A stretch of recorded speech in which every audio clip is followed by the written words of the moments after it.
From Dallas, Texas, the flash, apparently official, President Kennedy died at 1 p.m. Central Standard Time.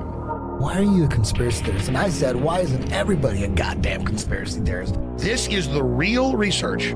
Literally have an alien base, and they are literally communicating. I don't have a whole lot of time. Have you personally had any experience with interdimensional beings? What we're thinking of as aliens, they have infiltrated a lot of aspects of military intelligence. And they are not what they claim to be. We leave you much that is undone. That's one small step for man. There are great ideas undiscovered. Visit asteroids, visit the moon of Mars. Remove one of truth's protective layers. There's a monolith. They want the major population centers wiped out. Will you put your left hand on the Bible and swear to God that you walked on the moon? One giant leap for mankind. Because we didn't go there, and that's the way it happened. Those challenges are yours. We don't have time for a meeting of the Flat Earth Society. There are places to go beyond belief. Beyond belief.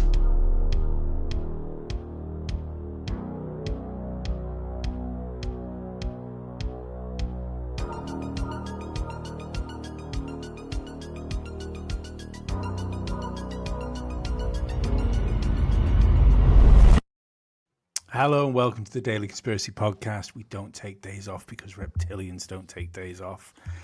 And this feels like it's been far too long coming, but we welcome back Ashton. First time on the Daily Conspiracy Podcast. Obviously not the first time doing a show with us. How are you doing, my friend?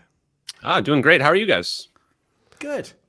Awesome, mate. It's good to see you. I mean, it feels like it's about a year or something. It was on Alien Addict when we used to do Alien Addict, but yeah. I still have your guys' shirt from Alien Addict actually as well. It's pretty good, the Sasquatch. But it's been too long, so let's catch up. Well, I mean, I'm always in awe of your commitment to like going after the MH370 stuff, and like I want you to take me through some of the debunks on the debunks that have come out lately, because I know there's been a few things that have really popped up, hasn't there? Including the cloud photographs. I believe there's it. Oh, sorry, no, I'm thinking of the Flash, aren't I? The Flash now looking like it was absolutely just inserted into the mix out of nowhere. So yeah, what's been going on that stuff? I mean, not much. I think all the debunks are still exactly the same in terms of when we last spoke. So there's like probably two prominent debunks, the two that you just spoke of, which is the cloud photos that match. Now, there's actually a pretty funny story related to this, which is Ross Coulthart, UFO journalist on News Nation, we'll call him generously.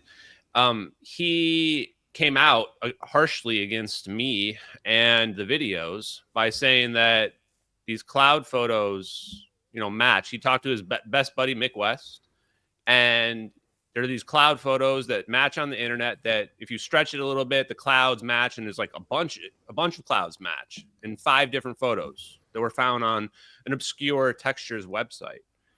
Now, right after that happened, it turned out that the video that we had been thinking is called Satellite Video Airliner and UFOs. I can share it here right now. This video is not actually a satellite video at all. It's actually something called Gorgon Stare, which is wide area motion imagery. We had figured out wide area motion imagery about 9 months ago or so. And that's the reason why it looks like it's like on a computer, someone's moving it around. It's actually made to look like Google Earth. Like as I was speculating to you guys like 2 years ago, it's actually literally why they made this Gorgon Stare. And it's actually made to look like it's from satellites. But what's really happening here is this is a drone flying above the airplane. The plane's actually flying super low in this. And so this drone's at like almost 20,000 feet or something like that. And it's got cameras underneath each wing. This is Gorgon Stare Increment 2, actually, I found out. So I went down this trail of whammy and found out it had to be one of these two capabilities, either Argus or Gorgon Stare, and it turns out they had been integrated together in increment 2. And that was the last time any public information about Gorgon Stare, any new information came out. And this is the reason why, because these videos leaked on the internet. And so this was basically the death blow to the debunks, that particular debunk, but we could argue all debunks, because once that's been confirmed that that's actually Gorgon Stare increment 2, I mean, no one even knew that existed until I just said that that was what it was. So, but the bigger thing is the cloud photos, because how Gorgon Stare works, how Argus works, is it's taking like 368 pictures per second all the time like this, and it's beaming that data to ground-based computers through NROL 22. What you saw in the bottom left corner over there, NROL 22. That's the relay satellite. That's the relay satellite from the drone flying overhead, and that gets beamed to ground-based computers. They take all those photos in the system, Gorgon Stare system, puts it all together. The integrator of that system is Sierra Nevada Corporation. So I found this company, Sierra Nevada Corporation, is basically the Lockheed Martin of super illegal spy surveillance, right? I mean, I'm using the term illegal like this because I don't know where the law even stands anymore. Yeah. But the big thing then is, okay, well, where did these cloud... So we take another look back at these cloud photos. And because people are like, these cloud photos predate the videos. And I go, do they? Let's just go look at the actual evidence. So for a second, we ignore the metadata, because metadata can be changed just using any tool within 5 seconds. We changed it to look like it was from 2045. Doesn't actually change anything. We looked at the API on the website, and we found something pretty odd. The photos don't exist, even according to the API of the website, until October 25th, 2014. This is more than like 5 months after the videos had already been on the internet. So what actually happened? Well, since that's Gorgon Stare whammy, it's pretty obvious what happened. Someone took the actual photos from the Argus Gorgon Stare. Maybe they modified them, I'm not sure, and then planted them on the internet. And if you actually dig into it more, it's even weirder, because the photos they claimed were part of this set from Japan, well, that set existed on the internet before October 25th. We found proof that set definitely 100% existed on the internet on the Wayback Machine. The Wayback Machine for these 5 photos in Arial 0028 only goes back to 2016, 2 years after the videos. And it's like its own folder with just these 5 photos in it, not connected to any of the other photos from this guy's trip that were supposedly from the same thing. And then to prove that there was obviously tomfoolery going on, you can just look at the sequence of the photos. The photos supposedly happen within seconds of one another or minutes of one another. And yet there's like a 10 photo account missing. It goes like photo 33, and then it just jumps to like photo 40. You're like, wait, where are all the missing photos between there?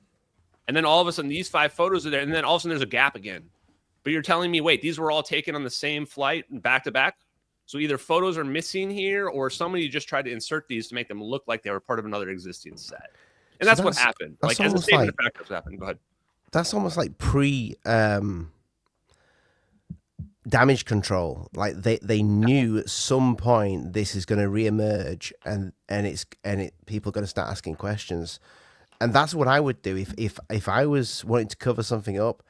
I would splice things absolutely everywhere, so that when it did come out, I'm fucked, you know? Yeah. Because people will they won't believe it, because, well, the Hangabyte's here, it's here, it's here. But where the receipts speak for themselves. And you have to also, though, have somebody like pull that string too, right? Like, yeah, who found those photos? Oh, let's go look that back to like, who found that? How did that happen, by the way? Oh, the case was at its height.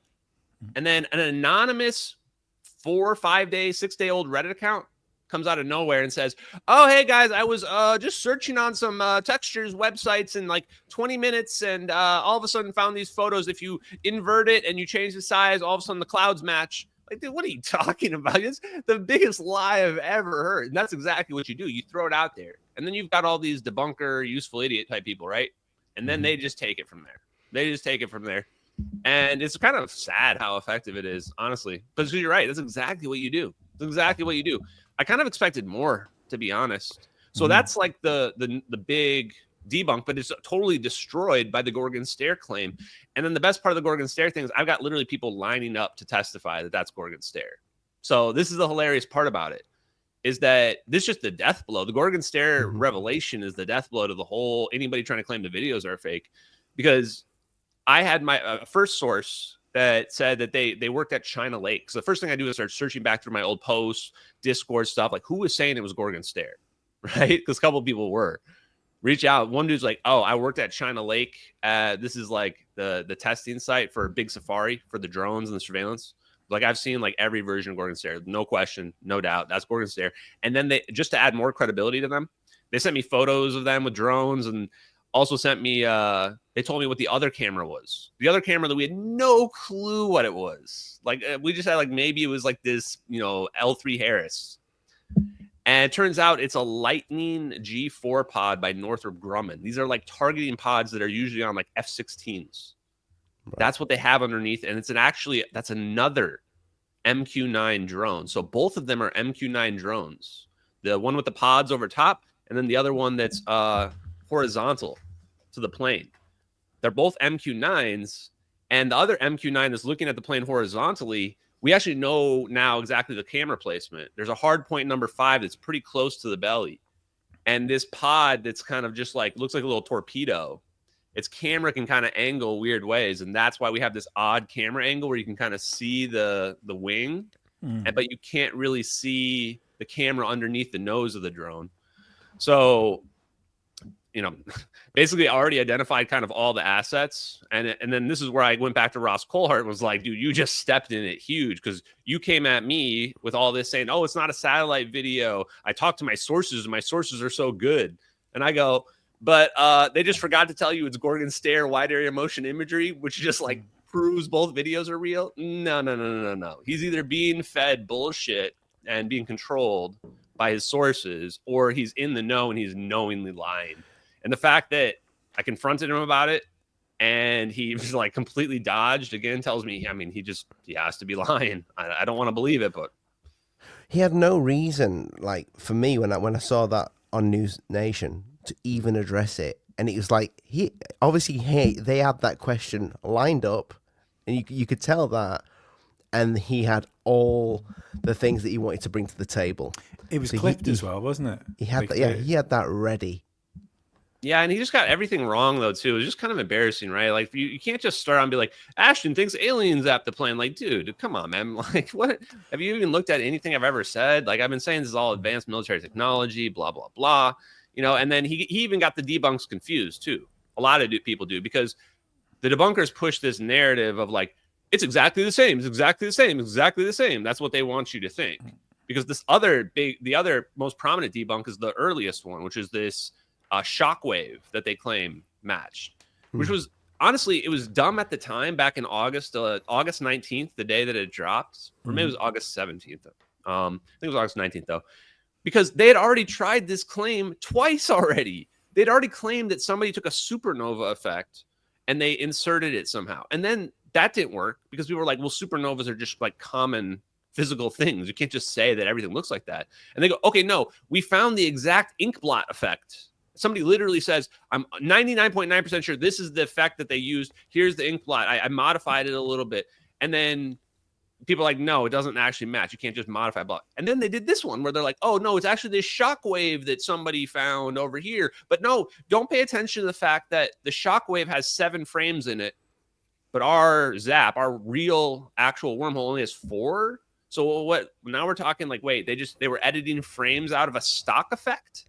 The whole point of the stock effect is you just put the stock effect in there. So then my favorite is that if you just compare, like, I'll just show this part because I think it's important for people to visually see what I'm talking about here. Just an overlay of the one frame, like what the debunkers do, or even, you know, all the VFX experts that say, I just modified it a little bit. Just look at the middle very closely. Most of the time what they do is they cut off the left half of the screen here, and they only show you part of the edge on the right. Look how different the middle is. Wait, what? It's completely different. Is that's the completely same? Different. Like, dude, come on. There's no modifying that middle to make that match. I mean, so so like, where's the red bit at the top there? Where's that disappearing to? Yeah, and the other part too is like this is already cropped from the stock effect. There's a whole another half of this stock effect that's not even being shown here. But they're saying, oh, they cropped the stock effect when they were using it too. They did that too. Jeez. And so let me show a different one here as well. If you just overlay the whole thing, this is what really kind of shows that they were just kind of if you show the other one, that it's kind of just an illusion. If you just go put the whole stock effect in there, what am I looking at? Oh, after the first frame, it's like, oh, okay, yeah, it's not like, what are we looking at here? Isn't it the same thing? Like first frame here is like, this is where they trick you. They go, okay, look, it's just obviously it's a similar shape, must be it. And then you're like, okay, wait, what's this though? And then what about this one? Can you see the black in the background? It's not even close to the same. Well, they clearly only used one frame and then made the rest of it up. So yeah. And so it's like, that's just, and I get it. And this is the same thing as saying like anything I see floating in the sky is just a balloon, right? It's like, it's got a balloon, it's floating.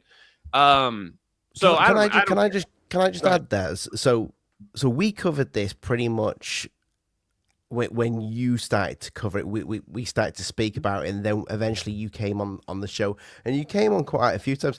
I sent you you even used the intro, which I love seeing it on it's. All credit to you guys. I mean, that's the best intro. That's my finest work. I'm proud of that. But if you remember when you first came on, I said to you, I said, Ashton, I said, I love what you're doing here. I said, I think one of them is fake and one of them may be real. And I said, I think one of them's fake. Because I used to do some debunking. But because of all these debunks and everything that's happened now, and me and Leah spoke about this many times on this podcast, on the Daily Conspiracy Podcast. I think these are real now. I'm sold on this, and that is because we have never seen, and I've been in the UFO game for, I think, going on 9 years now.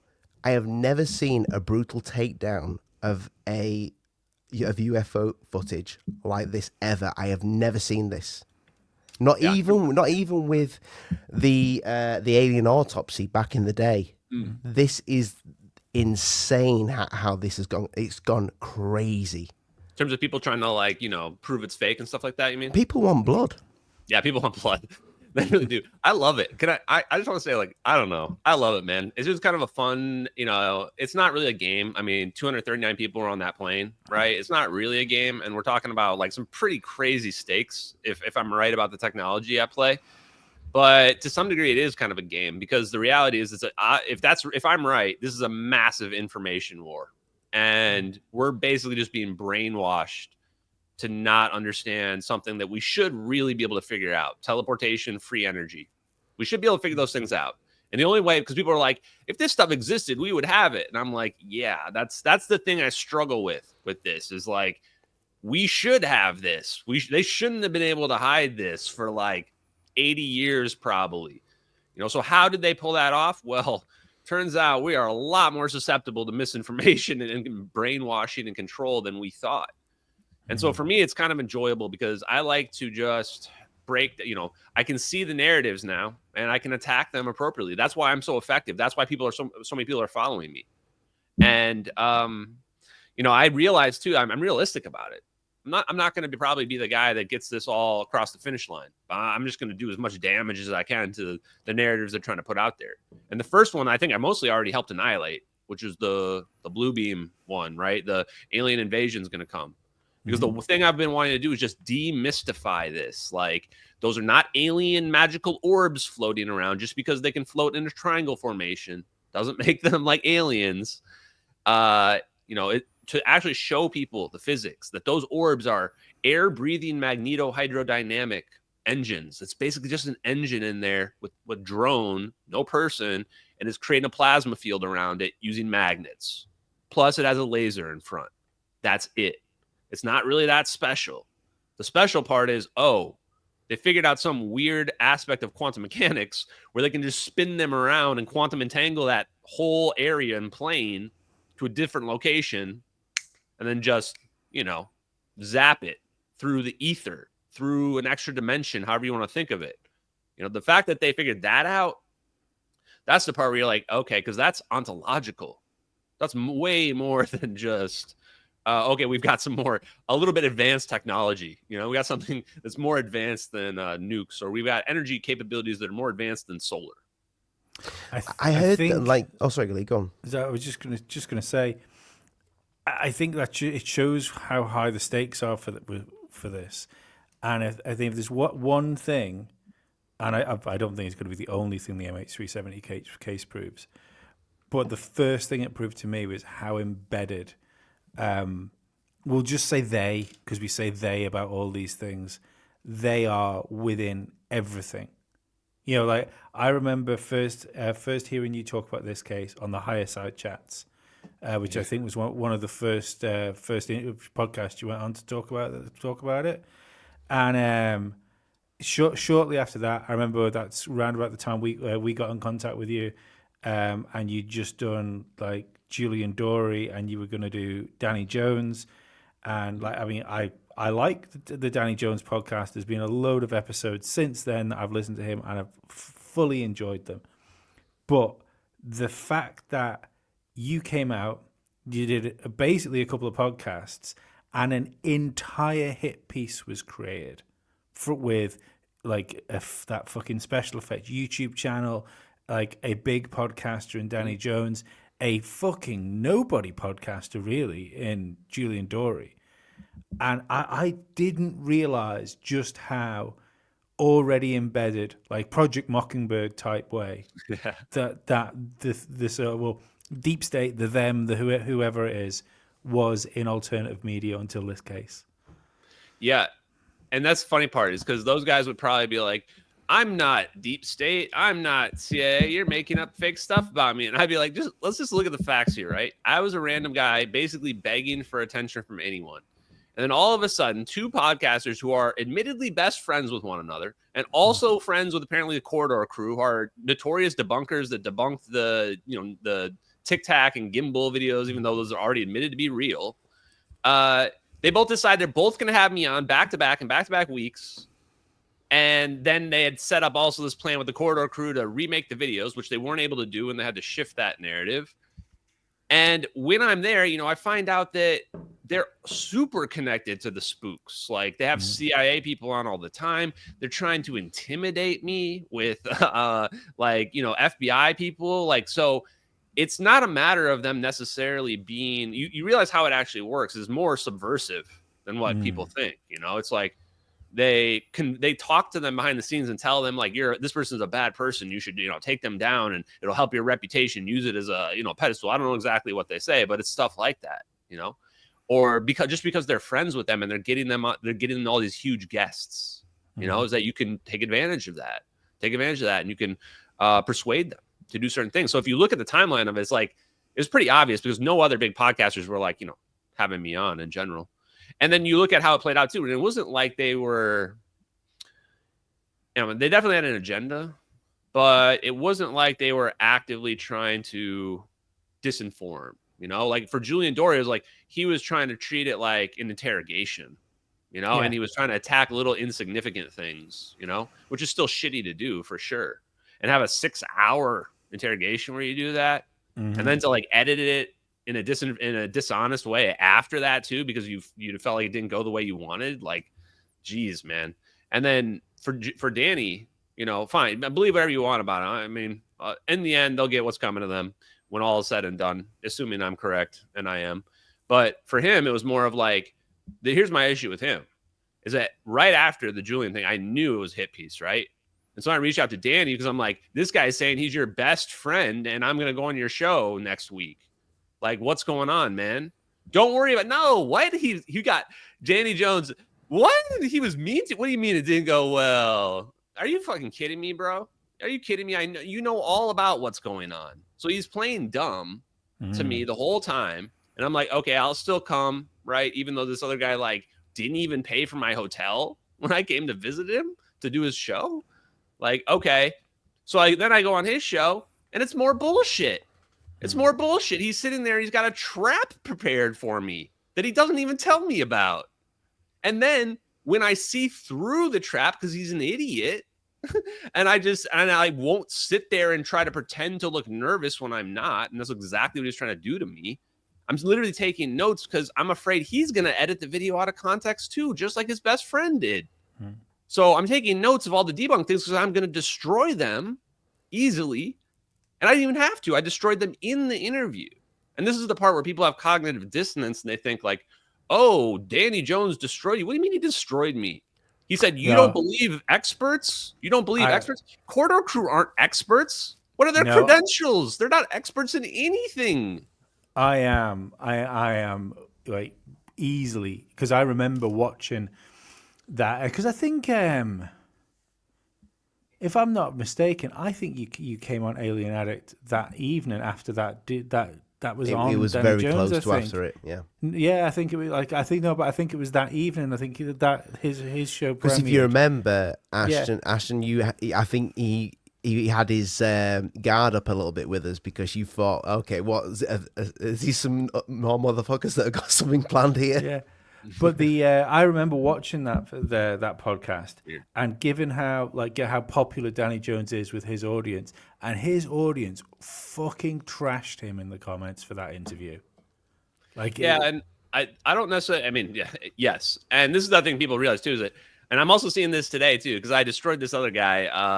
I forget, he's got a forgettable name, but I destroyed him, and they're all crying about Ashton's bodying upvotes because I had a funny comment that he pinned, and it got almost 5,000 upvotes because these people have no self-awareness. Like they don't realize like normal people, they live in this bubble where they just completely disconnected from reality. And they don't realize like normal people aren't all brainwashed NPCs, you know? And so when they do these like little attack pieces like Danny did and like he did, they don't realize that somebody authentic like me who does live streams all the time, shows everything I do. When you try to lie about me and be like, you don't read any scientific papers. You're like, what are you talking about, dude? Like last night I did a live stream and you can watch the scientific paper as I'm going through it and explaining it point by point.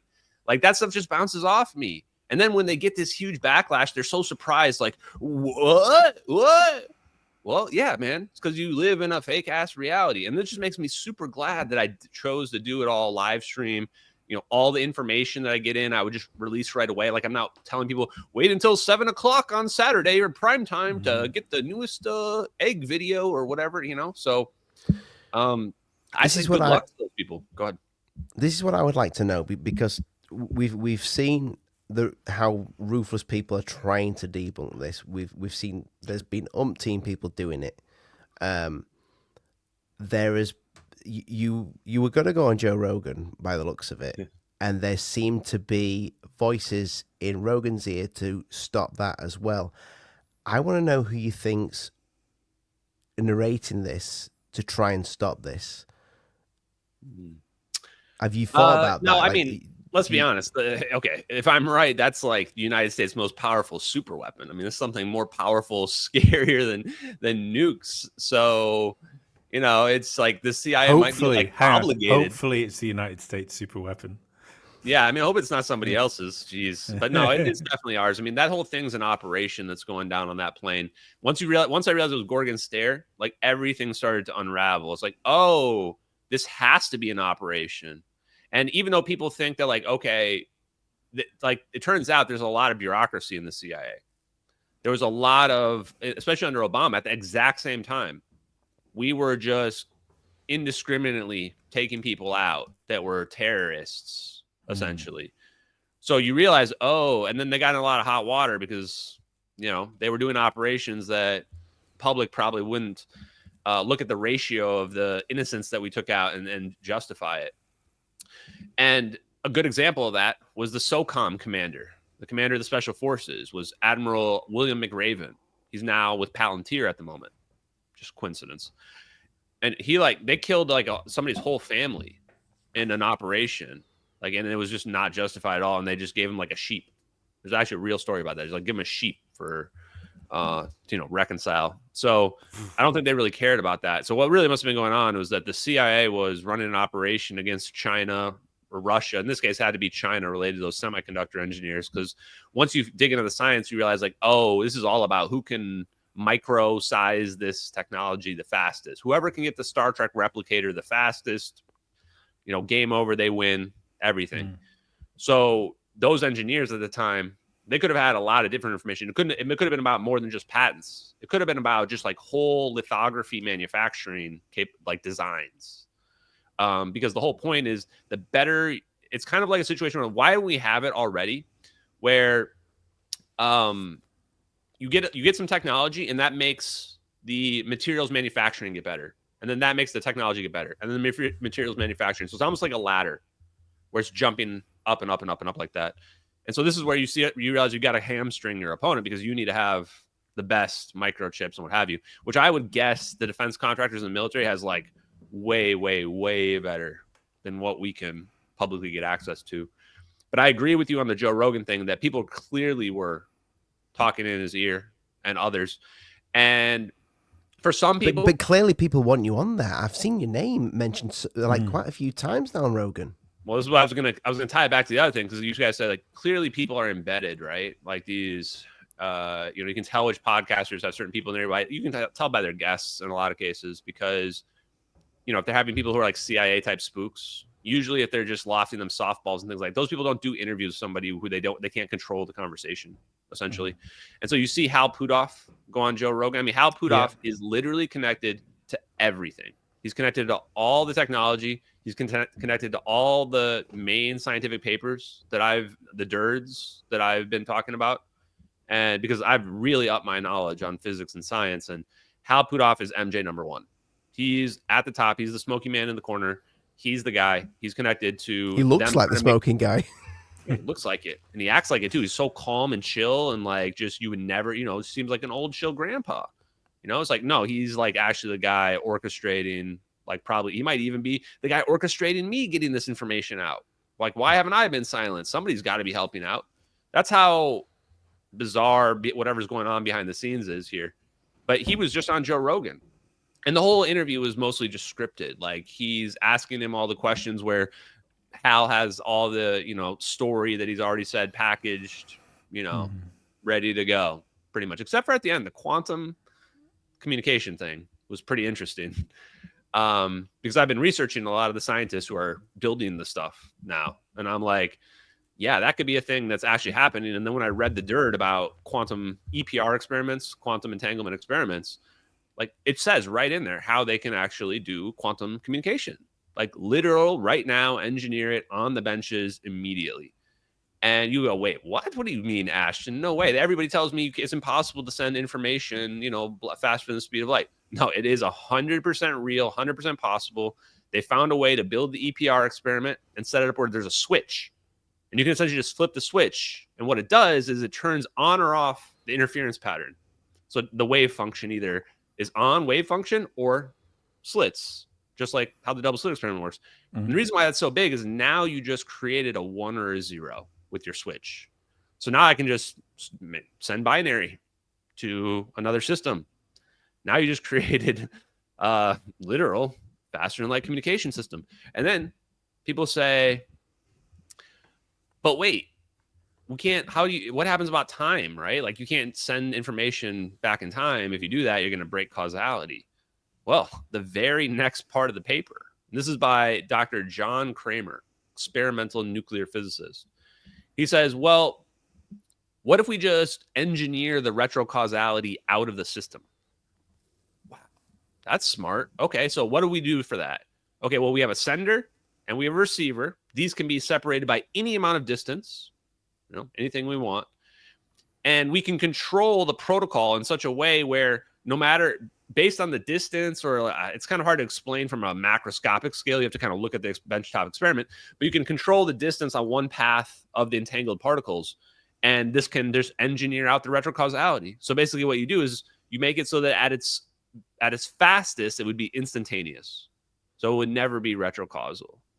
And it may turn out to be that nature just doesn't allow retrocausality to occur, that the wave function just breaks down to prevent retrocausal actions. Or might be that we have many universes and we just can't tell because we're stuck in this one. But I just thought that was amazing, because now I realize when I'm looking at the MH370, I'm going, oh, I know what I'm looking at now. It's like my name's Ashton Forbes for a reason. They've got this plane flying around. You got 3 orbs spinning around it. And they're going to pull it backwards just using magnetism, basically. But the magnetism is able to be powerful enough that it can just rip right through reality. And then where is it showing up? It's showing up wherever the fourth orb is at. Because once you've displaced space-time, you're in true nothingness. Where it's going to go is to wherever the entangled orb is at. That can be pretty almost much like an anchor. Yeah, exactly like an anchor. And that's what John Kramer is saying, is that you have to have a sender and a receiver for this to work. And then I also know now it's not retrocausal, because John Kramer is probably the guy who helped them do it. So it's going to be like instantaneous, or this is the other part, is we don't know, like if you're in, let's call it hyperspace or counter space or the ether or the true nothing, whatever you call it. Some people call it the true vacuum. Can you control your path?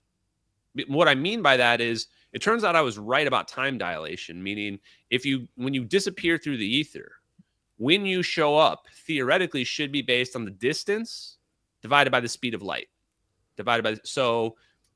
However further you go, the longer you're going to come out in the future. But what if you could control that path? Like, what if you dip out, but then they can control it, and like, even though you can't see the plane's flying around down here in counter space, you guys can't see it, and then all of a sudden it comes out like an hour later or like 3 hours later, like anytime in the future. Maybe you can control when it comes out in the future, something like that. That's actually perfectly consistent with relativity. Doesn't break any causality at all. So I guess what I'm saying is that there may be some chance that plane showed up in the near future. I don't think it showed up like 10 years later or 5 years later, because we found a few pieces of debris that I think are from the plane. And we found, we had like phones ringing, all that stuff implies this plane was somewhere else here on Earth, not at the bottom of the ocean. Well, I heard the theory that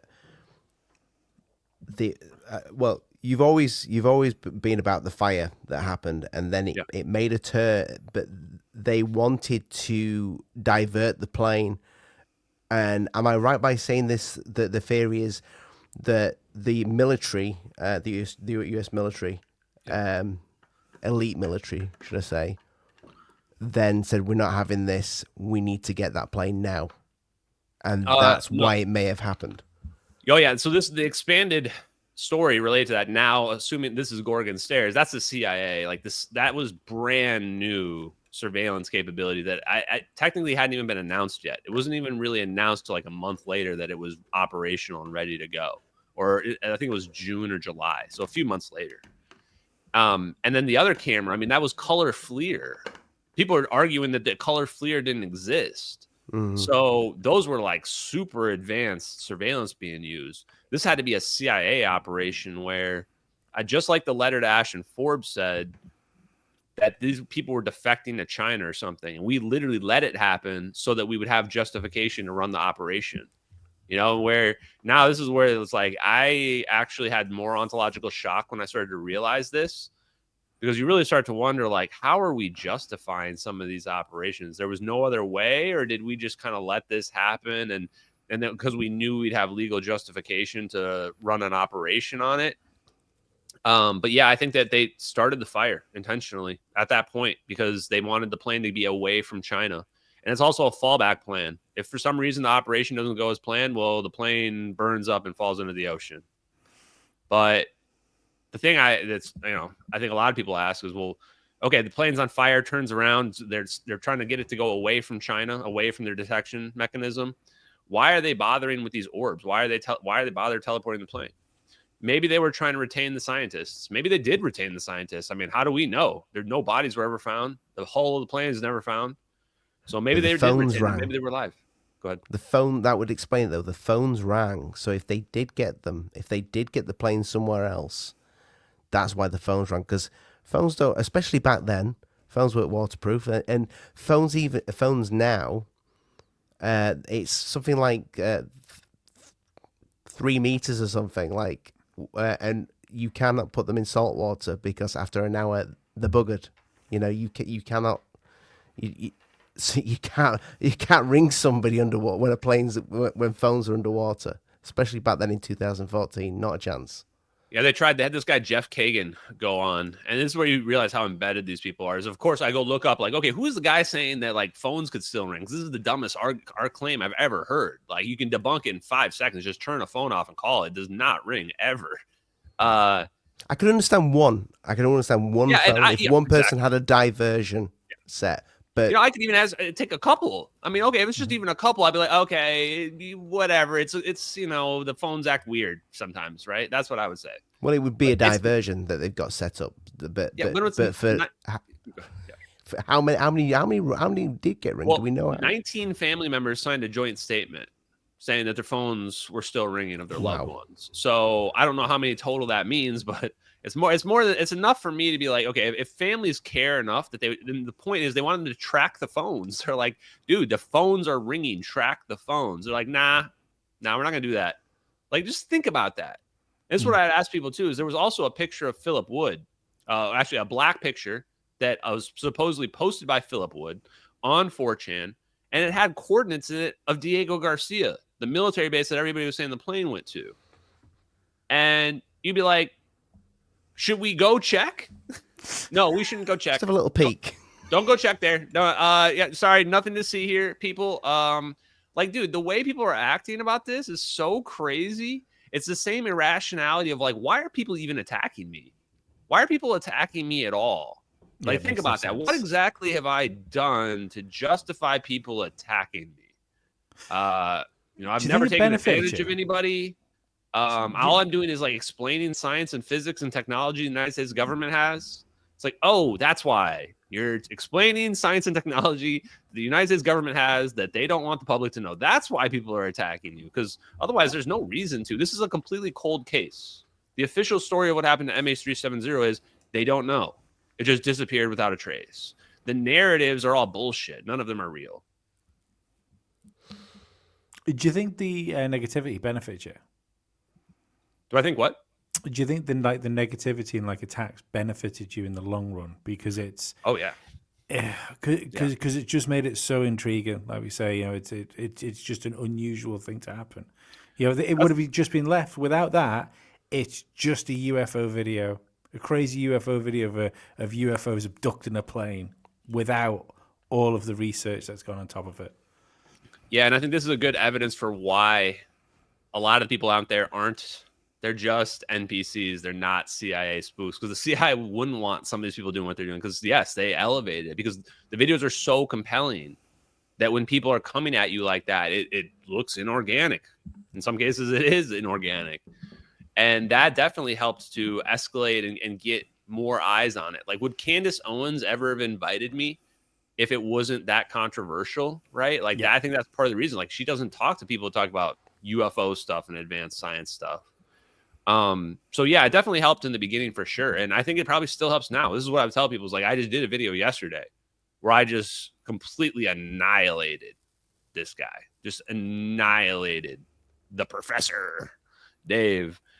And is that the flat Earth debunker, Professor Dave? Yeah, he got a little too fat off of bullying flat earthers, and he stepped a little too far this time, and I had to put him in his place. Well, we had Mark Sargent on the other day, and we asked him about your videos, and he went, "I think they're real." Who was it? Mark Sargent, the like king of flat Earth. We had him on the other day. Oh yeah, We asked him about the MH370 videos, and he went, "Yeah, they're real.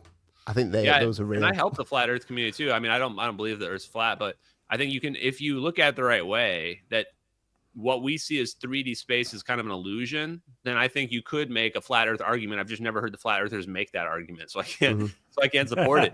But I don't enjoy doing all the negative stuff. I actually just much more enjoy doing this straight up hard physics and science. That's the stuff I enjoy the absolute most.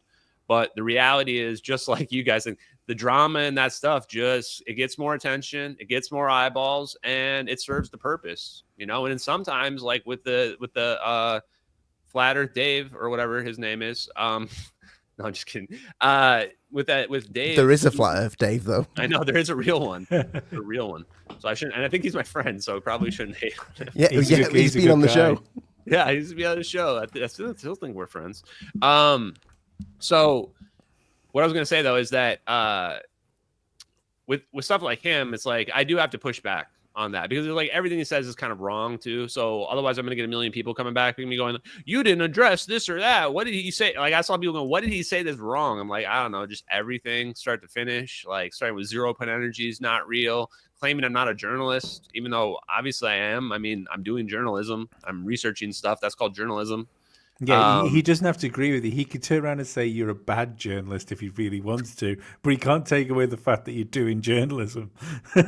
Yeah, what I love about his video too is that he can't claim that he's doing that for like fair use because it's just opinions. It's not facts that he's claiming. Like if he were to get sued, he would claim that he's just doing it for entertainment, blah blah blah. Right? Like that's what he's gonna say because you can tell a guy like that is already prepared for all that. Right? Like he does these kind of defamatory videos all the time. He knows exactly where the line is, you know. And I see right through him too. He's so transparent to me. This is why I love when these people like just give me a boost, basically, because some of their followers do wake up, you know. But that's why I went through the time and went through the claims that he did and showed each of them to be absolutely absurd, wrong, etc. Or in some cases, just laughably hypocritical.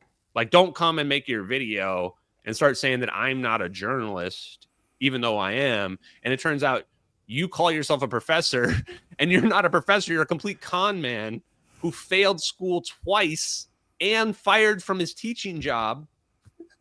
And you're going to come at me and say that I'm not what I say I am? Like, buddy, you probably wouldn't even have anybody following you on YouTube at all if you hadn't pretended to be a professor back when you were making like physics videos about stuff you didn't understand. And the hilarious part is that I'm somebody that actually is self-taught, and I've taught myself the physics. People can watch it and they've watched me do it.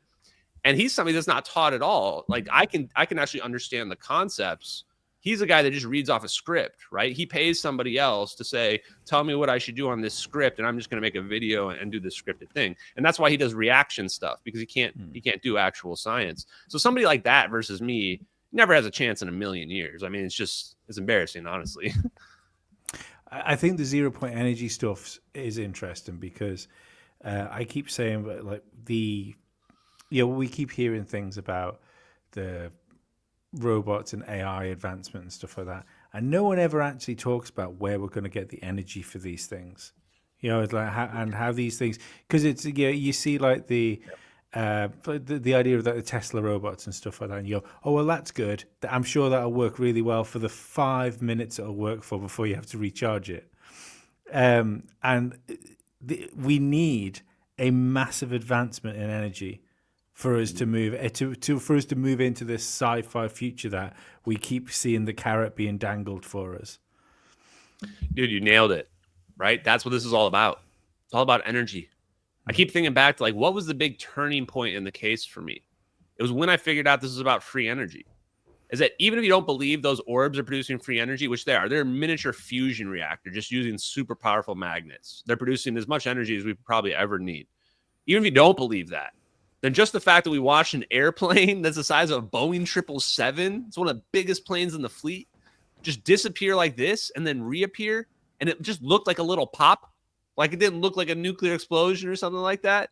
That means that's free energy. The amount of energy they moved, and just like that, that's way more than was used. So it's definitely about free energy, and it's definitely about the control of free energy, control of energy in general, and this rollout most likely of new energy sources. And then the implication of that, right? Like, oh crap. Then you're like, what's the implication of what this means that we would actually run this operation? We're risking breaking out this crazy teleportation technology and what people would call anti-gravity technology or gravity propulsion drones. Why are we doing all this? Well, we're preventing China from even we're not even preventing China from learning this technology. We're just basically setting them back a little bit. Like, that's why we're doing this, right? And we're also doing it to send them a message about like, hey, don't try to steal our scientists ever again. Don't try to steal our technology, because we can just zap planes out of the sky and we can cover it up successfully too.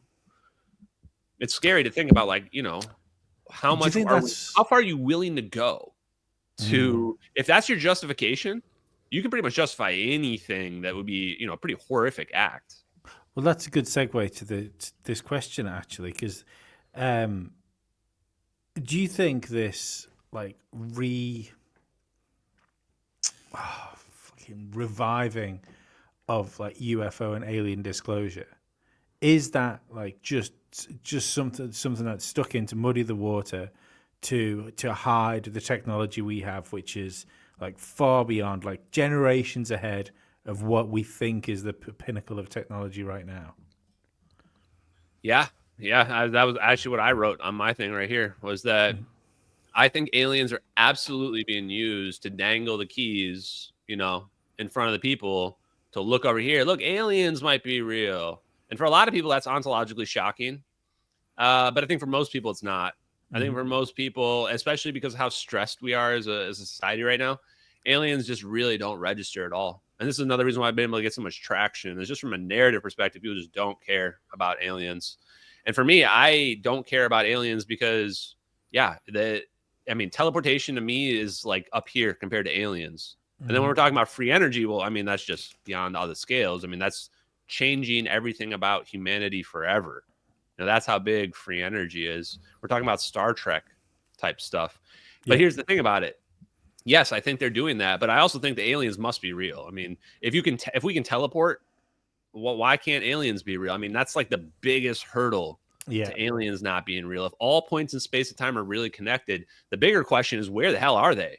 Why are we not on a planet where there's like 50 alien species all living together, teleporting around? And then I go, oh boy, man, is this going to get really dark? Like, are we about to get to like some prison planet, some type of situation going on here? I really don't know, but it's scary to think about how deep this rabbit hole might actually go. Yeah. Within your research in this, have you done any research on Foo Fighters, like in World War II? Because there's a lot of reports back then of these glowing orbs surrounding airplanes. And Nick, who runs Alien Addict, we call him Nazi Nick because he does a lot of UFO research from World War II into like the Bell and the Foo Fighters. I just wonder if you'd looked into that and if you think there's anything that's linked in with MH370. Yeah, I think it's all probably linked. I mean, I don't know. The problem is you start to get so far back where we're kind of just going off stories for the most part. Some documents a little bit, but not much. But absolutely, I think that it's probably real if it turns out we really do have these plasma orbs that can spin around in triangle formations. That very, very similar to the Foo Fighters.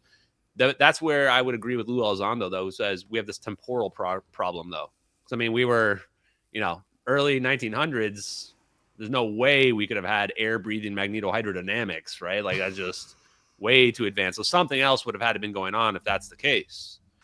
The Nazi stuff, though, I think totally they could have been working on, like, the Daglock, and then they were working on anti-gravity technology.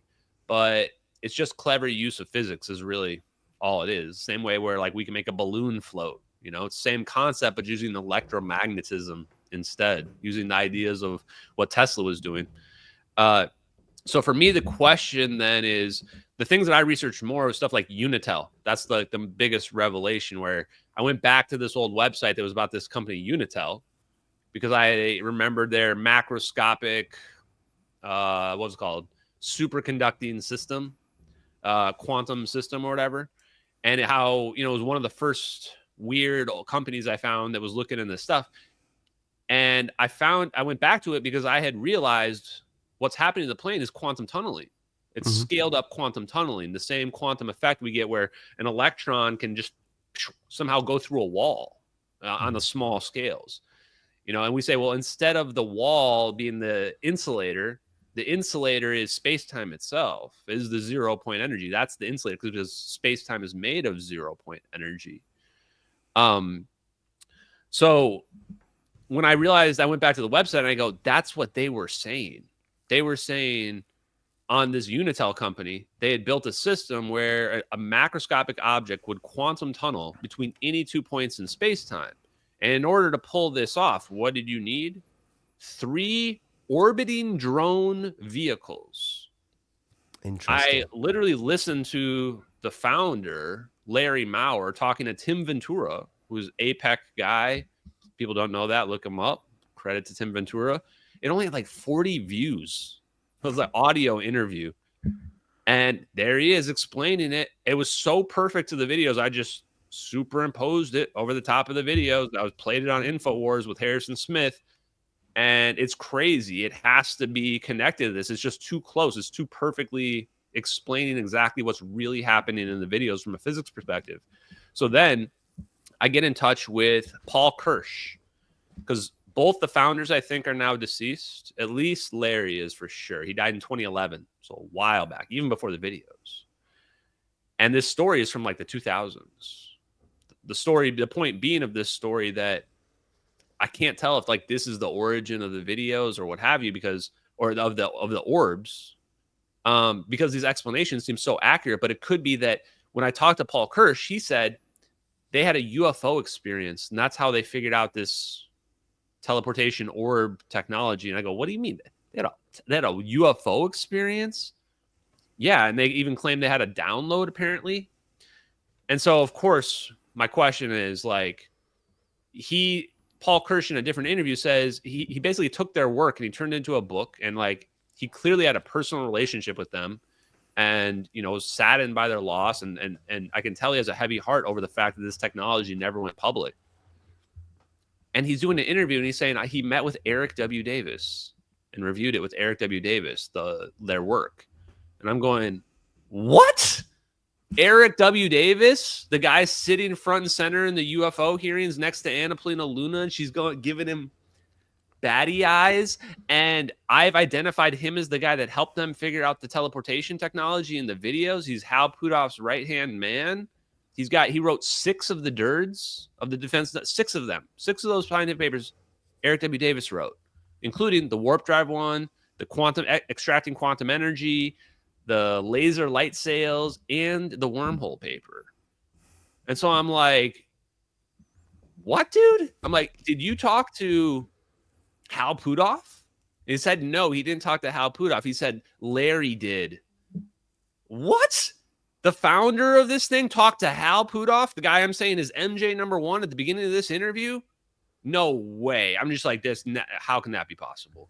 And it turned out the other person that talked to Larry was a guy named Robert Forward. This is where I'm going, okay, I hit the mother lode here, like something. This is it. I don't know exactly what the story is, but Robert Forward's the guy that I always quote as the person who found out that the Casimir effects, the plates coming together, can charge a battery. We can pull energy from the quantum vacuum. He proved it's possible. And I found out recently he's also Eric W. Davis's mentor. Okay. Yep. It's all linked. Pointing the finger, man. How weird is that? So right. So the thing is, I'm thinking about this. There must be. There's two things here. Is this level of technology is the breakaway civilization thing very near, and whether that's the military industrial complex, it turns out to be like the breakaway civilization, or there's like a completely like self-sustaining government, as the lady that I forgot her name that's been doing the rounds of like but there must be some sort of agreement on like an ultranational level that nobody speaks about this. Do you know what I mean? Oh, so definitely. why? Like no one's you would think so. Let's say the US did that to throw China back in this research. Where is the we're used to Chinese propaganda. Where's the propaganda about this? That's a great question. And the moment I realized that was Gorgon Stare, that's why I was having ontological shock. I'm sitting there going, how am I alive right now? I'm going, how am I actually alive? And then how is China not saying anything? How did China not say anything? But then you think about it further. Why didn't China say anything? Oh, because it's their fault. It's not the United States' fault. The United States wasn't randomly targeting a civilian airliner, right? Why would we ever target a civilian airliner randomly? We weren't.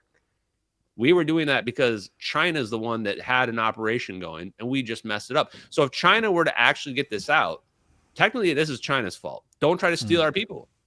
I mean, if you didn't try to steal our people, this wouldn't have happened, right? You were trying to steal like 20 engineers. What do you think was going to happen?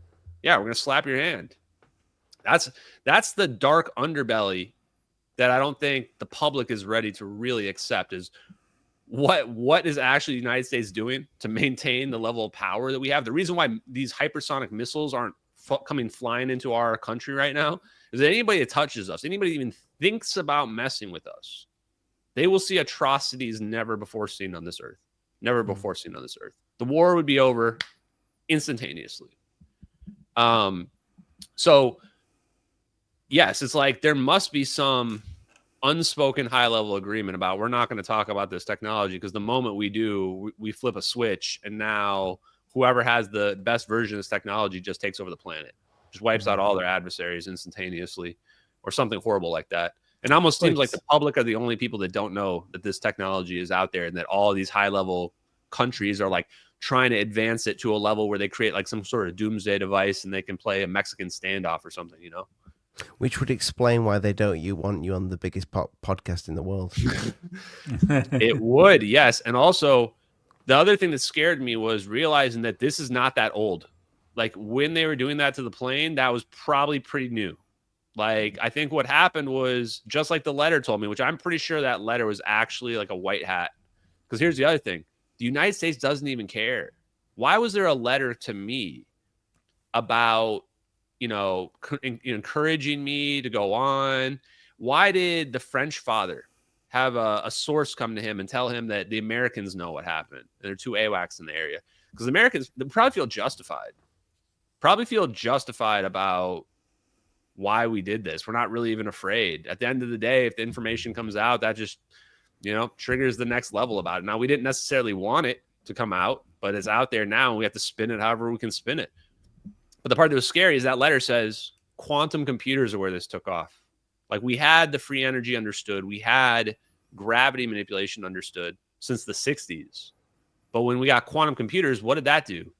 Well, that lets us now have an orb that we can remote control that can spin around in 3-dimensional environment and float around perfectly, or create triangle formations and start to do these patterns that maybe those are required for entanglement to work.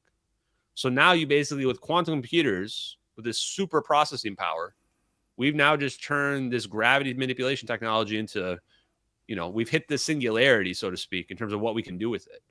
I mean, teleportation is just one thing you could do with this. Like Tesla said, you can make just death rays that just shut off biological life in huge areas. Terrifying. Like, yeah, and I'm not joking with people. Like, don't mess with the United States. Like, we're just sitting around with these proxy wars, watching stuff happen. And at the moment someone were to really push it, it's going to be over instantly. There's got to be protocols already for like just insane stuff that people wouldn't even believe, or it would be like some of those TV shows like The Event or whatever, or Thanos, where someone just snaps. And now, like, this is one I like to say, is that like all airplanes in your whole country just disappear, right? They just get teleported into the sun or something, or to the moon. And now they're just a stack of airplanes of like Iran Air, you know, like on the moon. It's like that. And anybody sees that, they just give up right away, you know, just because that's just something that demoralizes you to a level where you're done. Well, at that point, your adversary can do magic. Yeah, your adversary has magic. Basically. I mean, yeah. And this is where even like the Golden Domes, like, you want to be allied to the United States. And watching those hypersonic missiles yesterday was scary, man. At least they might not be quite hypersonic, but they're at least supersonic for sure. Yeah. They looked like they were moving at least 1,000 miles or meters per second to me. Within 3 seconds, they're going from pretty high altitude to like, you can see this massive, massive shockwave. And the way they're able to achieve those crazy high speeds is they use plasma. Like, actually just the same thing that the orbs are doing. Like, it looks weird to us because we're not used to seeing technology like that. And certainly it looks like something from Star Wars. Yeah, it looks like Star Wars from us, but actually, what's the funny part is if they were to actually turn off the magnetic field and have the plasma disappear, it would probably just look like an engine, like a missile almost, like just flying through the sky. And they just have the plasma field like completely covering it, and there's an opening at the front where the air goes in. And in the back, the air gets compressed from the magnetic fields, and they can use that for fusion, and they can use it as a particle accelerator or decelerator. They can slow the ions or they can accelerate them, and they can just extract energy from that. And then they can also use a thermoelectric generator to regulate the temperature. So they can actually lower the temperature if it gets too hot by absorbing the heat and turning that into electricity as well. So I like to call those orbs like basically like a Swiss Army knife. It's kind of scary to think of like how many Nobel Prizes are probably like sitting there in that orb, and it's all like defense contractor technology. They've been collecting like Pokemon cards out there. Like, ooh, I made a laser here, and now I've got a thermoelectric generator. We're gonna put this all into an orb and put a plasma field around it. It's like, damn, man. So to your point, man, I don't know. There could literally be a breakaway civilization that's like people that are just connected in the club at various levels, you know, that have access to this crazy technology, and they pretty much just control the world. I heard something about a fourth orb. Yeah, so that's to get to the destination, right? The fourth orb hypothesis is it's not enough to just spin around the plane and then just zap it. Now, maybe if you don't care where it goes, you can do that. Like, okay, let's just zap and see what happens. Bye. But if you want to control where it actually goes, you need a fourth orb, because according to John Kramer in the EPR experiments, his answer to the double slit experiment, why does the wave function break down? And why does the wave function break down if we use starlight from billions of light years away? Because it can't be going back billions of years to have the wave function break down here and now. He says it must be a transactional exchange of information, meaning there must be a forward advancing wave going forward, and then a reverse opposite wave. And where they meet is what we refer to as causality. And so he would say that you must have a sender and a receiver for the teleportation protocol. Otherwise, it's not going to go anywhere, potentially. You must have something equivalent. And when I read Larry Maurer's, the Unitel guy's paper, his theory, and I don't know how accurate they are, but his stuff is as close as I've seen. His theory is like you basically are replacing the exact wave function on one side with the other, and it must perfectly match. And if you get the wave function to perfectly match, you trick the universe for a moment into having the universe think that the object's over here now. So it's kind of the equivalent of turning the plane into an electron, which is kind of looks like that when it turns the bubble around it, and then having it quantum tunnel through the barrier, and then it comes out the other side. So it's one of the physics concepts that I like, that I think comes from this, is connecting a wormhole to a black hole. It's like, why are there not small black holes? Why are those black holes very, very large? Because it turns out a black hole is just a wormhole, and a wormhole will close very, very quickly. We saw how fast the wormhole closed. It closed like that, practically instantaneously. And so what's happening is imagine space-time, and you're ripping open the space-time for a second. And then what does it do right away? Boom, close back up instantly, right? Just like if you're trying to pull water out of the ocean, and then it's going to immediately kind of, close back up again. So a black hole then would have to be so massive that it just permanently, it goes past some equilibrium point where now it can just stay there, and then the universe can't close up fast enough. Or it could just be a complete void. And what we're looking at is just like a true empty vacuum in that region. But the other part is that I think it means that there must be a white hole. So because we are seeing a wormhole, and if that's a black hole, and what really happens is this plane really disappears and reappears, then that would mean that those massive black holes, those are probably universes. Those might be universes on the inside. We just can't see inside them, but there's whole universes on the inside of those black holes. Potentially. Just thought. You say saying about like the fourth orb thing.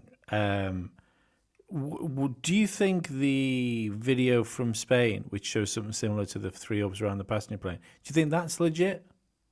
Yeah. I mean, I don't know. I'll say it looks pretty legit. I mean, It would be kind of a weird fake because it doesn't really do much special, but you see these three orbs kind of in a triangle formation flying around this plane. I don't think that plane disappeared, but that's what I was thinking. Because it just dawned on me then. I wonder if there was a problem with the anchor point.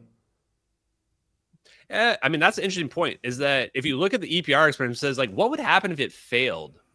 A lot of them say just the plane wouldn't move. It would just, like, stay there. So that is a weird point to bring up, but they might also just be, like, testing out their movement capabilities in general, or testing out their movement capabilities around an object, too. There's another video that I think was supposedly from a flight either to or from Atlanta, I might be wrong, where there were three orbs on, like, in the side out of the window that a woman was looking at, and she was pretty quiet, looking at these orbs, and they kind of align together, and then they just like one at a time like float off too. That was another one that like, yeah, you know, it seemed like it should be easy to fake, but there were some aspects of it like where the glare, you're like, why is there like a reflection here that I can see if it was fake? Yeah. But now in the context of these orbs, you go, like we could have been having them. And then it does make sense, right? Because the orbs started to get popular in the 2010s, maybe early 2010s, probably. That's what like those videos are both from 2013 that you're talking about. And so if I'm right and they figured it out in the 2000s, then there you go. And so one of the best papers people should check out is the Dense Plasma Focus paper by Frank Mead, George Miley, and David Froning. This is the Air Force Research Lab guys. Frank Mead, I found out, I would have said he's MJ #1, but he passed away a few years ago because he was the guy who was the project manager on all Eric W. Davis's papers, the wormhole paper, the teleportation paper, the ball lightning paper, which is the how to make the plasma sphere around it. And I started looking back at his other papers, and I find this one that's saying that they figured out perfect propulsion, which is essentially how to make the plasma field around your engine, and then to make it so that the speed of the exhaust that's coming out, propelling you forward, like matches like the laser frequency going in front of your craft, so that essentially the middle is perfectly equalized. And this creates like, I don't know what they call it, momentum conservation or what have you. But by doing this, they can easily produce net excess energy, because then anything that's going on inside the orb is just producing free energy, essentially. And so I started reading his papers, and that paper I just mentioned with you says that these orbs could produce gigawatts of excess energy. And it even says right there in the abstract, what do you use all this excess energy for? Onboard energy. We could use it to ultra high powered laser weapons, quantum communication systems. It's always weapons, isn't it? Always comes back to weapons. Focused plasma weapons. And then also the last one is gravity devices. You're like, what? It's just all right there. And it even says it's a fusion reactor with Q factor of 3 to 6. The Q factor is the over unity factor. That's the free energy factor. That means every unit of energy we put in, we get 3 out. And my guess is they were downplaying it, especially if they're saying it can produce gigawatts. So that paper's from 2006, I believe, or 2005. So now if you're like, oh, that's real, if that's the case, then that's what the precursor for the orbs is. And now we have a really good timeline. Like 2005 is when I'm expecting they were starting to figure out how to put these orbs together. When Elon Musk goes on Joe Rogan, he says this technology doesn't exist, and he didn't say this about MH370, but he said this about like UFO technology, 3 energy, anti-gravity. Do you think he's lying, or he's just not in the know? He's just not in the know. No, he's definitely not lying. He'd give him an Oscar if he's lying, man. That if he was lying there, he's like destroying himself, right? Like he went all in. He starts saying. And the thing is, he's wrong about everything too, right? Like he's going like, why? If you are lying, come up with better excuses. The excuses he used were the NPC excuses. Like, if it was real, I would know about it because I have a security clearance. That doesn't mean shit. It's based on need to know basis. Your security clearance means nothing relative to this technology. He says, oh, if they had it, they would be competing with me. That's the whole argument of it. If it existed, it would already be out there. You know, if it was possible, we'd already have it, which is not how engineering works. And it's classified, right? That's the whole point of it being secret, is so that it's not out there. That's the whole point.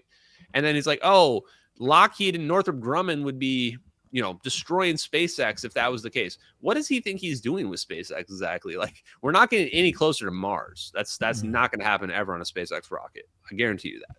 At least can you imagine if we go to Mars and lo and behold, MH370 is just right there, chilling. Boom, right there Jesus. Right there on the Mars. Nah, I think that thing's actually, I think it might be in the water near Diego Garcia. Like, that would be a good spot to ditch it, where nobody's going to go looking for a really, really, really, really long time. And then you get around the problem too of like actually having it on the base where a bunch of military people would see it, and then like somebody's going to start talking. But anyway, just a thought on that front. But yeah, the Elon Musk thing, like it's so sad because he's the guy that's we're supposed to be looking up to for humanity's future, and the guy is completely blue-pilled on gravity manipulation, free energy, teleportation, all these things.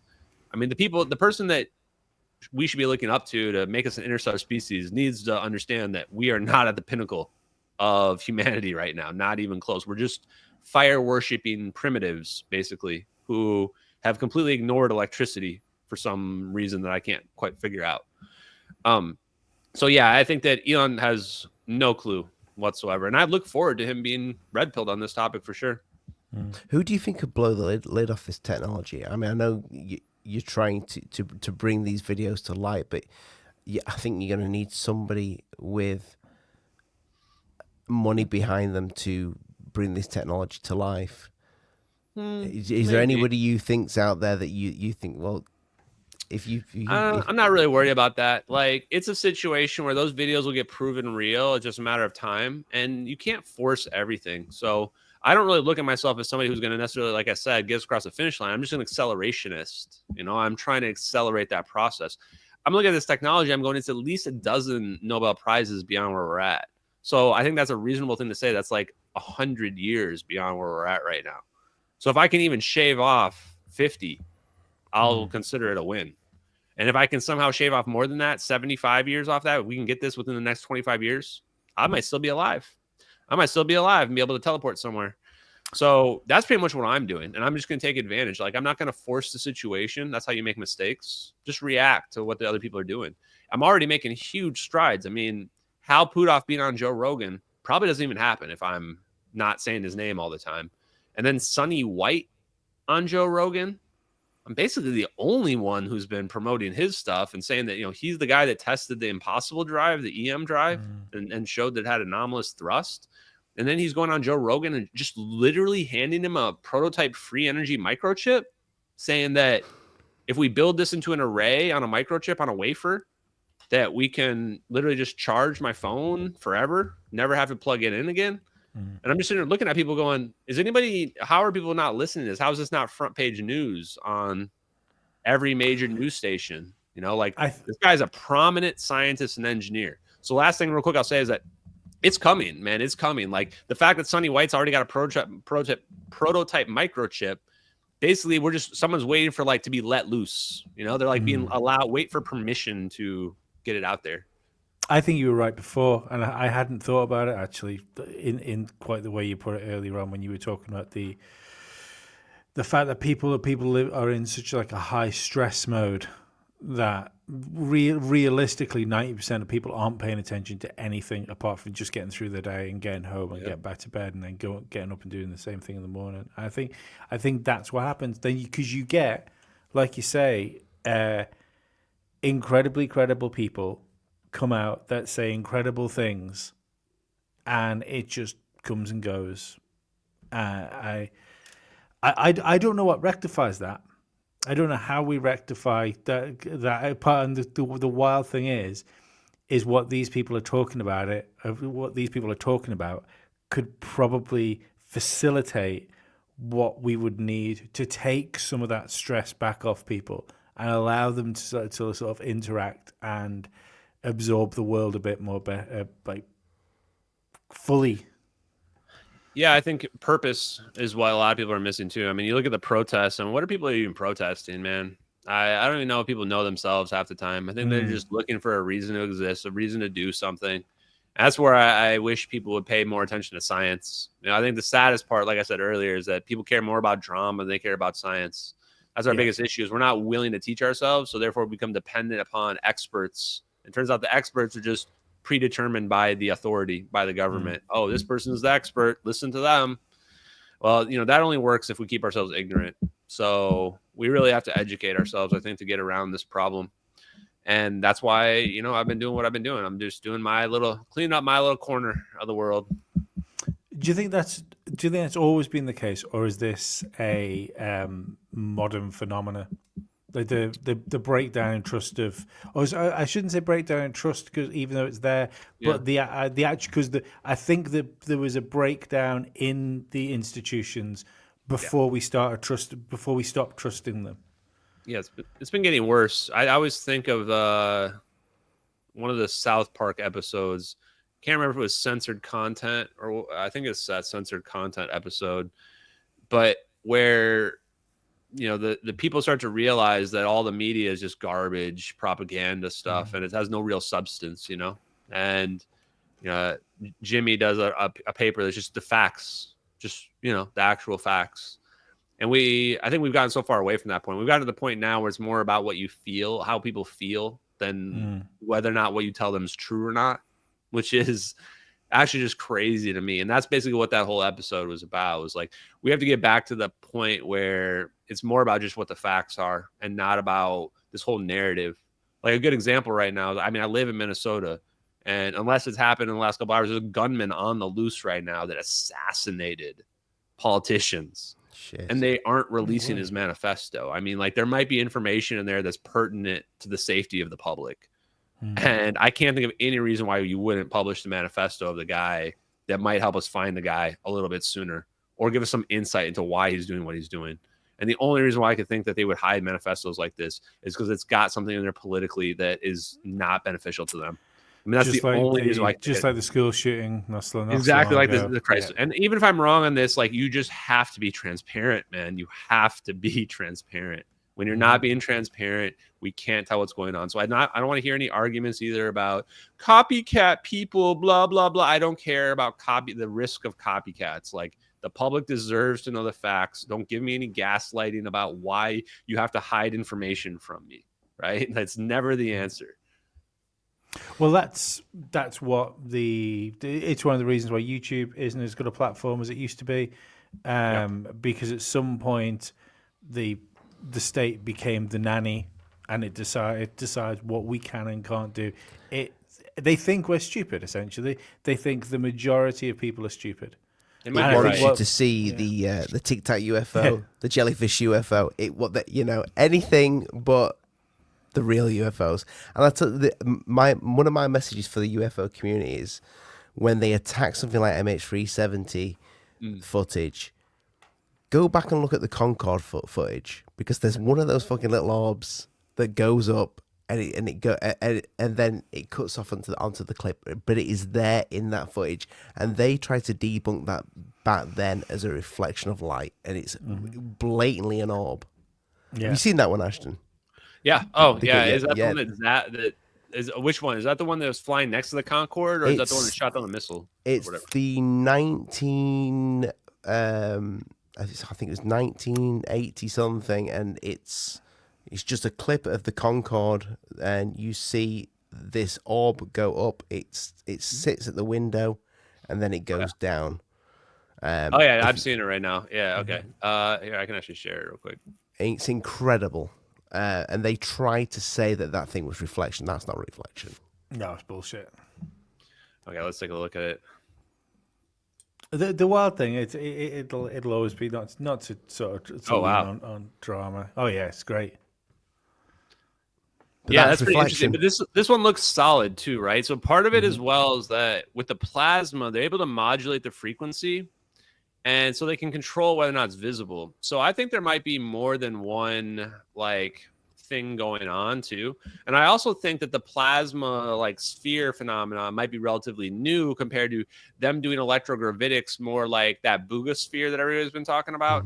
I imagine when the Nazi bells and between then and probably the 90s, it would have been more of a metallic solid object that's just kind of using magnetism in a way to act like a balloon.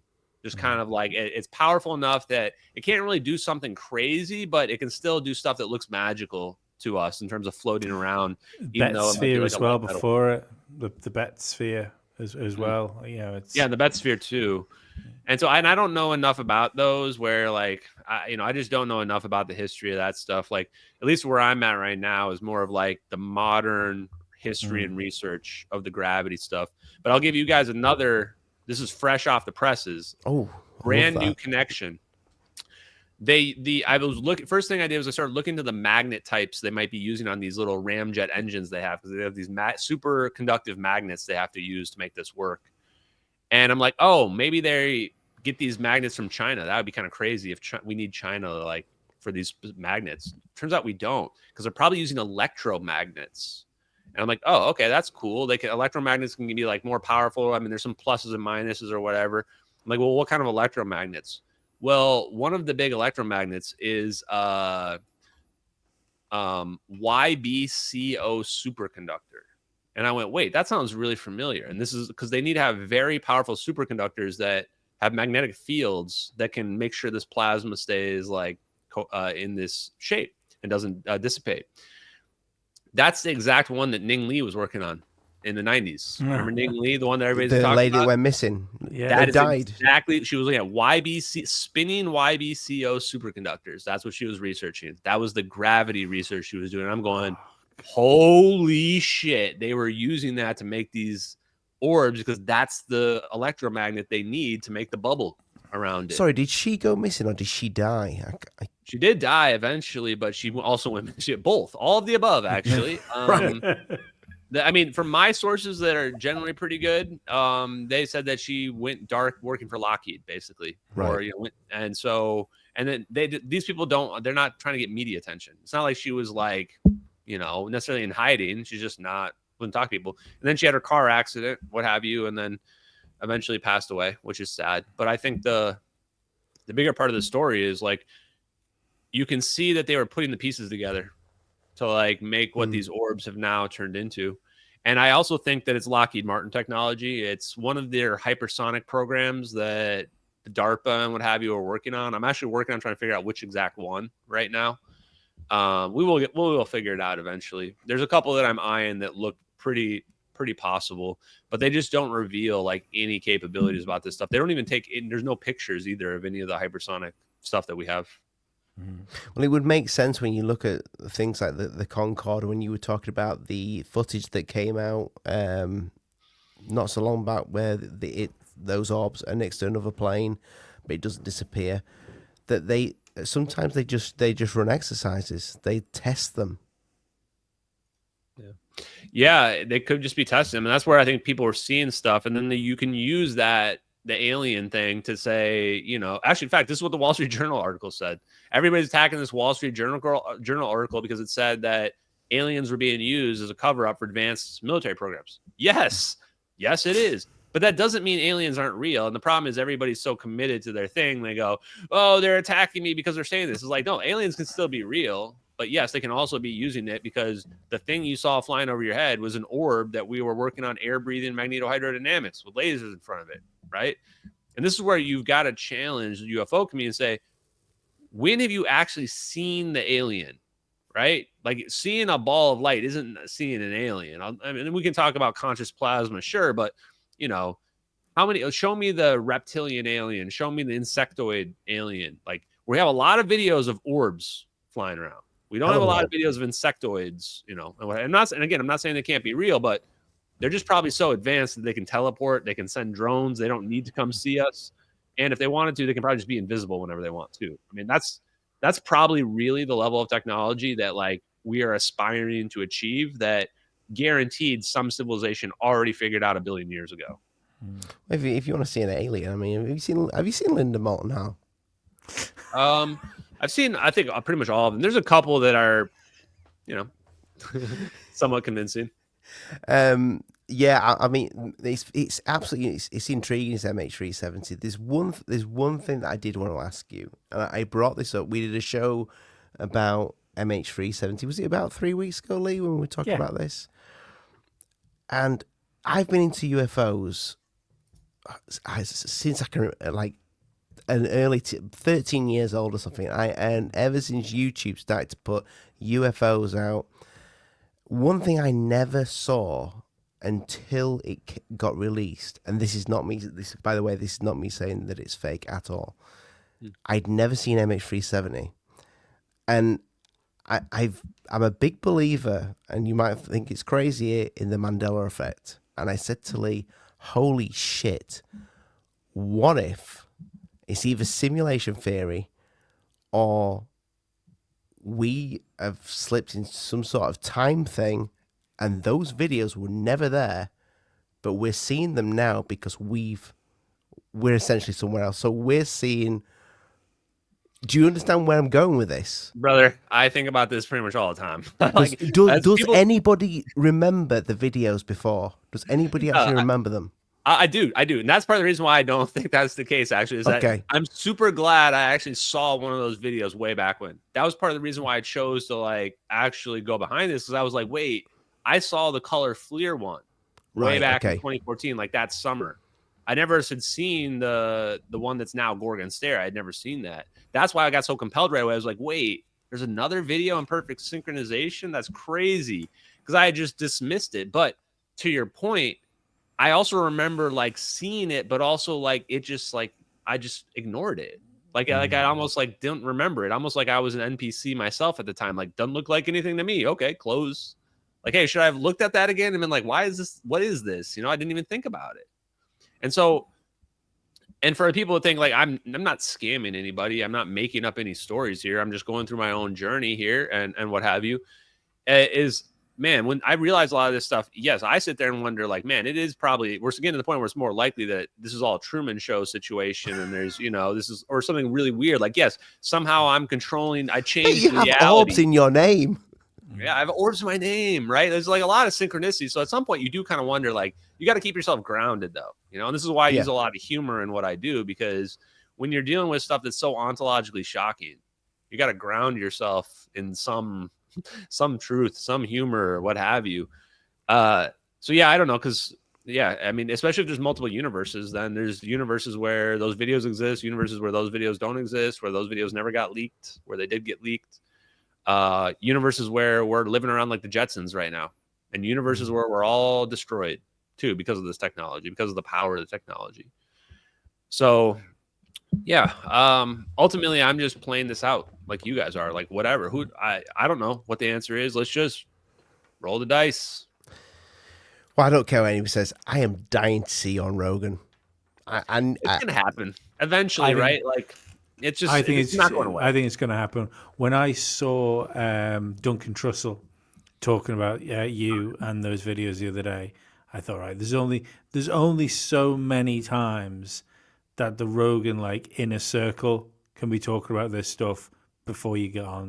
Where they're like, yeah, okay, let's have him on. Yeah, and I'm talking to several people in the inner circle now, and what I would say is, like, I'm not going to be a dick to Joe Rogan. I mean, why bother? Or even you don't go there and to be a dick. I like Joe Rogan too. So, but I'm not going to just like be nicer to people so that I can get in the good graces or whatever of people so that I can go on Joe Rogan. I just don't care that much about it, because from my perspective, I already know the videos are real. So it's just a matter of time for me. So as science keeps coming out and keeps confirming what I'm saying, like they're literally planning a quantum internet. The whole point of the quantum internet is zero lag. How do people think that's happening? Yeah. Like, that can only happen if we're sending information like what we would think of as faster than light. So they're literally planning that right now. So as these things materialize, and I'm going to, you know, expose the fact that, like, what does this mean? This means we've got quantum communication capabilities. Then I think more and more people are going to want to talk to me, because they're going to be like, okay, what else does he know about, right? What else was he right about? I can't wait for it. Can't wait for it, mate. I can't wait. And I hope this comes out and I can teleport. Yeah, I think though about this as well. Can I teleport with clothes though? That's the thing. Yeah, let me give you this last thought we can dive into, is that one of the things Eric Davis said is, like, it might be able to create a quantum copy of you. But then the question too is, like, what if it's not really you at all? I thought this is Star Trek. Yeah. Yeah, with Star Trek too, like, I would never want to be dematerialized and rematerialized, because how is that even me anymore? And it might be similar to that, where, like, if you revert to a wave function and come out, like, now it might be a different personality, because our consciousness might be like a connection to this energy. Like, if you disconnect from that, even temporarily, like, you might not be you anymore. You might not be alive anymore. Who knows? Because what do we know about consciousness? Do we really know where our consciousness is even coming from? So I'm not going to be the first one to go through the wormhole. In fact, I want to see they were recording on the other side, like, guaranteed, especially if 4 orbs is correct. Like they had an orb there somewhere, or maybe even 3 orbs on the other side spinning around, and they had to be recording it. And then this plane just appears out of nowhere, probably. And that will tell us, like, you know, they know if those people survived, if they were themselves or what have you. But there's also a world where we might be able to do this like The Prestige, where we make like copies of each other. And now you have these clones as well. So could get very bizarre, guys. I hope not, but I'm here for it no matter what. I'll tell you something. I go into a teleport machine. I'm taking some fly spray in with me first. Yeah, that's terrifying, because I'm a big believer in that, in the fact that we're connected to something. You know, the idea that consciousness isn't inside the body; it's something that's out there, and we're more of a receiver. But yeah, the idea that imagine teleportation comes up, it's something that we understand how it works, we understand how we do it, but we don't understand the ramifications of it. And what it's actually doing is it's like deconstituting you, copying you, but that's essentially annihilation, and then reconstituting you, but just like making a copy of you that isn't connected to source. You could literally be taking people that are what we would consider like real people and making NPCs copies. It's crazy, man. But it's not outside the realm of possibility. Now, I'll go ahead and say, though, I think it's much more likely there's a more normal conceptual view of it, where it's more so like they just go through a doorway from the portal perspective, and from their perspective, it's just totally normal. Like, wait, I'm over here now. How is this possible? There's no way to go back, but now they're just in a completely different spot. And then they could also just be themselves entirely. And the support for this is general relativity, because we're essentially, Einstein found out we're essentially all in our own little bubble all the time. We seem like we're all connected in the same universe, but technically we're all in our own little bubble where time flows differently for each of us, even though all our clocks are kind of synced up right now. So from the perspective of what it's doing to that plane, you're going to have these definitely significant time dilation effects, and it could be very disorienting, especially if you were to show up. Imagine you show up a month later, you teleport through a portal, and it seems instantaneous for you, but you showed up on the other side, it's a month later, and you're like, wait, what? You know, so I don't know what the answer is going to be there, but the last thing I say is the last science I want people to know is the idea of a coherent matter wave beam, which is basically the idea of taking fermions, solid matter, and jiggling it down to a single point, basically turning it into a laser. But you're like, wait, what? If I take this can, convert it down to a single point, what does that actually mean? And the scientists that build them would say, well, from a different reference frame, the can is still like whole, but from a certain perspective, from a certain bubble looking at it, it will look like a wave function. It's like, so it's essentially manipulating relativity to like cause these can to collapse down onto a single point from our perspective. So I don't know. Does that mean that the thing's being reconstituted, or does that mean that it's totally normal? Guys, we need more experimental data. Weirdly enough, I think there's a film called K-Pax, and he talks about traveling on light and going into a single point of light. That's crazy. You just said that, and that was. I think they put these things into films, like definitely. There's somebody that like the Spielberg films. There's somebody that goes, I'll tell you what, just why don't you try this? Yeah, I think he's really connected. Like people that know this stuff is real, the same way how like Gene Roddenberry probably got some of the ideas, or otherwise he's just straight up visionary. I mean, because pretty much everything in Star Trek's going to end up being real. So I do think that they are. Like some of these ideas get into mainstream media in part because of who they're talking to, but you could also imagine where the government, people in the know are seeding this information to directors as well. So Ashton, before we let you head off to the Joe Rogan studio, where can everybody find you and what you got planned next?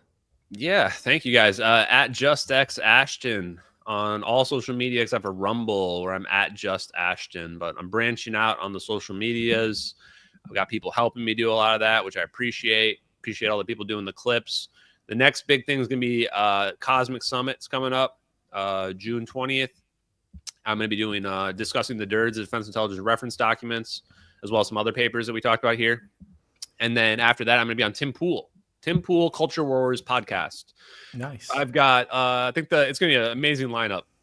Got Tim Pool and Ian Crossland, who's big into the science, physics, plasma stuff, and then I'm also bringing Dr. Yu from NASA as well. So he was the one that was with Patrick Bet David and Terrence Howard, and I did a podcast with him that people should check out. It's all about magnetism, actually. So that's gonna be a great one. Have you spoken to Terrence Howard? No, but I'm sure I will one day. Yeah. I mean, I agree with some of the stuff he's saying, but not necessarily everything on the science. I love his theory on planets, like giving birth to other planets. It's fucking wild.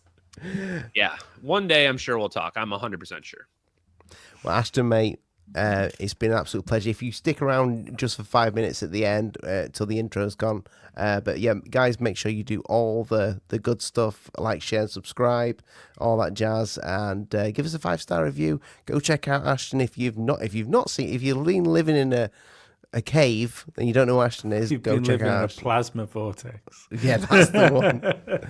And yeah, if you want to get everything ad free, go head on over to the Patreon. All the links are in the description. Good night. God bless people. Ta-ra. From Dallas, Texas, the flash, apparently official, President Kennedy died at 1 p.m. Central Standard Time. Why are you a conspiracy theorist? And I said, why isn't everybody a goddamn conspiracy theorist? This is the real research. Literally have an alien base, and they are literally communicating. I don't have a whole lot of time. Have you personally had any experience with interdimensional beings? What we're thinking of as aliens, they have infiltrated a lot of aspects of military intelligence. And they are not what they claimed to be. We leave you much that is undone. That's one small step for man. There are great ideas undiscovered.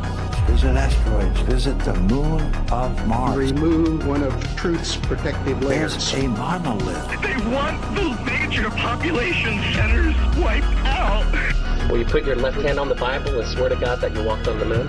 One diaphragm for mankind. Because we didn't go there, and that's the way it happened. Those challenges are yours. We don't have time for a meeting of the Flat Earth Society. There are places to go beyond belief. Beyond belief.